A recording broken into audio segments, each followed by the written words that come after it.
you guys, welcome back to my YouTube channel. Today I want to talk about a young lady named Kathleen Moore coming out of Newport Richey, Florida. I'm going to read the article and I'm going to give my opinion on the facts.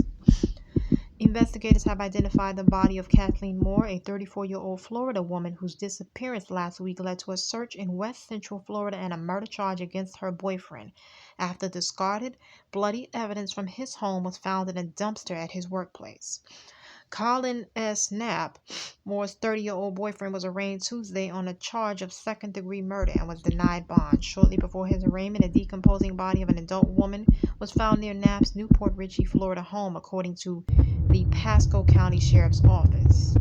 We have the evidence. We have Kathleen now. If he wants to make a positive difference in someone's life, help the family out now and answer their questions, Sheriff Chris Noko stated during a news conference Tuesday evening. That's the only thing he can do that would be a positive. Investigators described Knapp in their initial interviews as uncooperative and very cold, Noko stated. Investigators said Moore's body was discovered without the help of Knapp. Moore was identified by her tattoos, and her body was definitely covered on purpose. With Moore's body identified, several questions remain unanswered, including Moore's cause of death and whether Knapp will face additional charges. It was not immediately clear Tuesday whether Knapp had an attorney. Moore was last seen late November 28 at Knapp's home in Newport Richey, a town 35 miles northeast of Tampa. The couple left in Knapp's Cadillac and met friends at a bar where Noko said they were seen arguing. It was the last night friends said the normally plugged-in Moore posted to social media or replied to text messages. 2 days later, a homeless man found Moore's cracked cell phone while rummaging through a dumpster outside a pharmacy and answered when it pinged, prompting loved ones to report Moore as missing.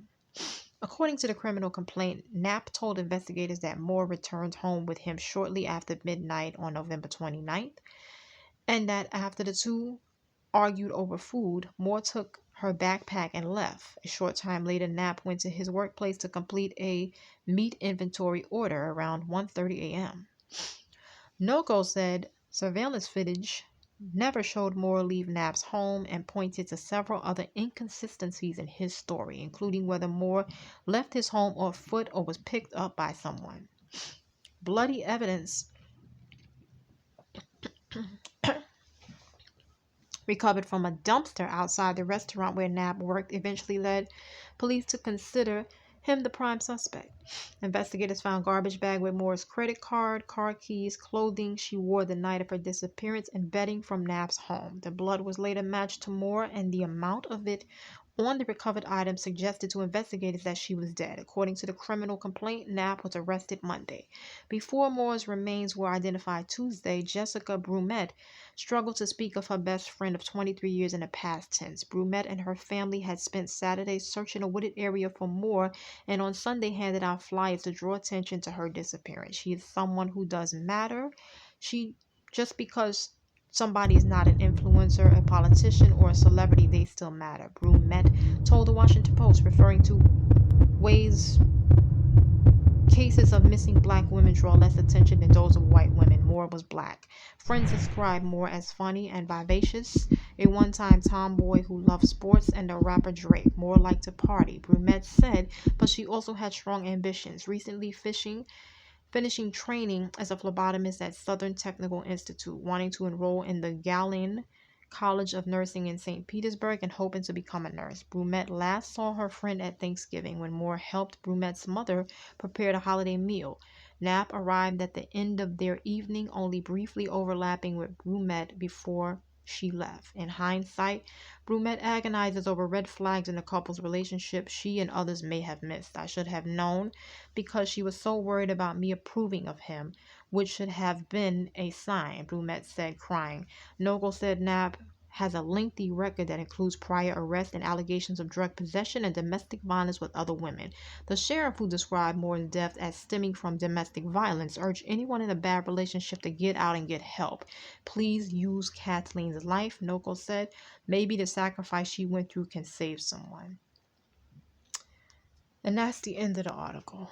So this is very, very sad. It's a very sad case of this young, beautiful lady who had her whole life ahead of her, who was very interested in continuing her career, who had her life snuffed out at the hands of a killer. It's very sad the way that she was found, that he covered the body to really discard of her even more, because obviously she's already dead. So what would be the purpose in you covering up the body? The criminal element is not too bright. Obviously they're going to eventually find the body, so the jig was already up. He should have just confessed and told them what the body was, so that at least in the cowardly acts that he committed against this woman, he could atone for his sins and for once be a man and let them know where the body was and confess. But of course he didn't, and as the article stated, that they found the body without the help of this man. So kudos to the police for doing that. Again, this is very sad. May she rest in peace. I feel sorry for this young lady and her family, and I'm going to say it again, once again, a cautionary tale of what trusting the wrong person can do to you. She was in a relationship with this man, living with him. Whatever happened, they had a tumultuous relationship from what I hear, and sadly it led to her demise. Any young girl or old girl or anybody in a situation where you believe your significant other isn't all in it for you. Obviously, no relationship is perfect, but there's levels to that. If you feel like you're being abused and victimized and you know that, the best bet for you to be doing is to remove yourself from the situation. It would be better for you to be alone than to be with a person that could potentially harm you or execute you and take you off this planet Earth, which has happened to this beautiful young lady. May she rest in peace. My condolences to her family. Stay safe, everybody. Leave it in the comments section what you think about this beautiful young lady having her life snuffed out before her time at the hands of a killer. Thanks for watching.